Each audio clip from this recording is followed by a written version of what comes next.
கர்த்தராகிய இயேசு கிறிஸ்துவின் இனிய நாமத்தில் இன்றைய காலை வேளையிலே பிரயாணம் என்ற செய்தியின் மூலமாக உங்களை சந்திப்பதில் மிக்க மகிழ்ச்சி அடைகிறேன். இன்றைக்கு நியாய தீர்ப்பு என்ற தலைப்பை பற்றி பார்க்கலாம். ஒரே தரம் மலிப்பதும் பின்பு நியாய தீர்ப்பு அடைவதும் மனுஷனுக்கு நியமிக்கப்பட்டிருக்கிறது. மனிதனுக்கு கொடுக்கப்பட்டிருக்கிற ஆயுசு நாட்களில் அவன் செய்த நன்மைக்கும் தீமைக்கும் தக்க பலனை அடைந்தே தீர வேண்டும். தன் சகோதரனை மூடனே என்று சொல்கிறவன் நியாய தீர்ப்புக்கு முன் நிற்க வேண்டும் என்று கர்த்தர் நியாய தீர்ப்பை நியமித்திருக்கிறார். துன்மார்க்கனுக்கும் நீதிமானுக்கும் நியாய தீர்ப்பு உண்டு. கர்த்தர் ஜனங்களை சத்தியத்தோடும் நீதியோடும் நியாயம் தீர்ப்பார். சங்கீதம் 96 13வது வசனத்தை பற்றி பார்க்கலாம். நியாயம் தீர்ப்பது நீதிமானுக்கு சந்தோஷமும் அக்கிரமக்காரனுக்கு அழிவுமாம். நீதிமொழிகள் 21 வசனத்தில் எழுதப்பட்டிருக்கிறது. உங்களை நியாயந்தீர்க்க இயேசு பூமியில் வந்தார் என்று வேதம் கூறுகிறது. யோவான் 9 வசனத்தில் பார்க்கலாம். அவருடைய நியாய தீர்ப்புகள் அளவிடப்படாதவைகள். ரோமர் 18 வசனத்திலும் அவர் பாரபட்சம் இல்லாமல் நியாயம் தீர்ப்பார் என்று 1 பேதுரு 1 வசனத்திலும் தேவனுடைய வீட்டில் நியாய தீர்ப்பு துவங்கும் என்றும் 1 பேதுரு 4 வசனத்தில் எழுதப்பட்டுள்ளது. அவையர் நியாய தீர்ப்புக்கு வேலை வந்திருக்கிறது என்று வெளிப்பாடு 14 வசனத்தில் எழுதப்பட்டிருக்கிறது. இப்படியெல்லாம் நியாய தீர்ப்பை குறித்து வேதம் கூறுகிறது.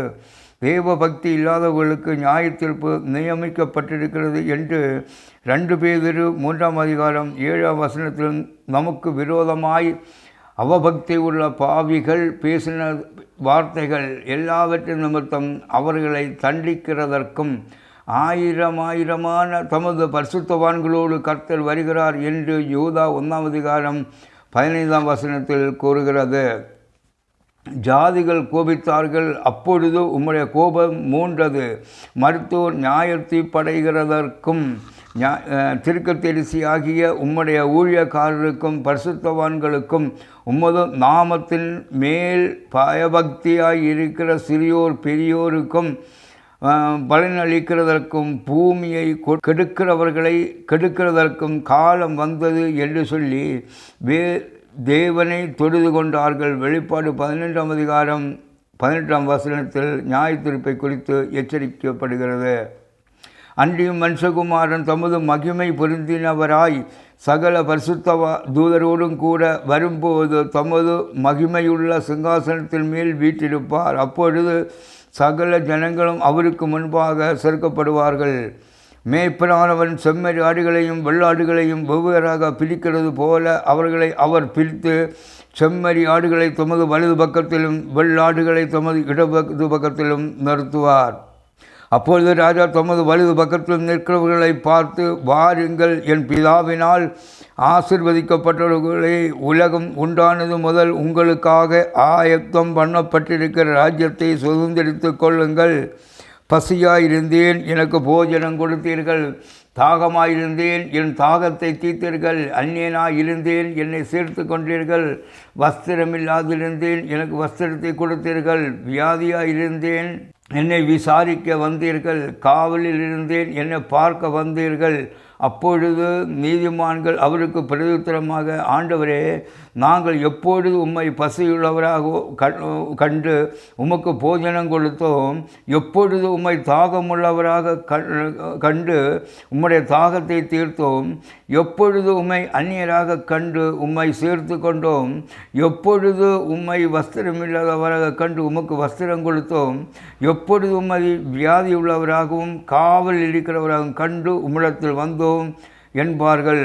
அதற்கு ராஜா பிரதியுத்தரமாக, மிகவும் சிறியவராகிய என் சகோதரரான இவர்கள் ஒருவனுக்கு நீங்கள் எதை செய்தீர்களோ அதை எனக்கு செய்தீர்கள் என்றார். இடது பக்கத்தில் நிற்கிறவர்களை பார்த்து அவர் இதே கேள்வி கேட்பார். இவர்கள் மற்றவர்களை பற்றி கவலைப்படாதவர்கள். ஆகவே அவர்களை பார்த்து சபிக்கப்பட்டவர்களே, என்னை விட்டு பிசாசுக்காகவும் அவனது தூதர்களுக்காகவும் ஆயத்தம் பண்ணியிருக்கிற நித்திய அக்கினியிலே போங்கள் என்று சொல்லி நரகத்தில் தள்ளுவார். தேவ பிள்ளையே, நீங்கள் இவ்வளவு நாளும் இயேசுவை ஏற்றுக்கொள்ளவில்லை என்றால் இன்றைக்கு ஏற்றுக்கொண்டு ஞான ஸ்நானம் பெற்று ஜீவ புஸ்தகத்தில் பேர் எழுதும்படி உங்களை ஒப்புக்கொடுங்கள். பரிசுத்த ஆவியை பெற்று பரிசுத்தமாய் வாழ ஒப்புக்கொடுங்கள். காலம் சமீபமாக இருக்கிறது. இயேசு கிறிஸ்து சீக்கிரமாய் வரப்போகிறார். இதோ நான் சீக்கிரமாய் வருகிறேன் என்று சொன்ன தேவன், அவரை சந்திக்க நீ ஆயத்தமா?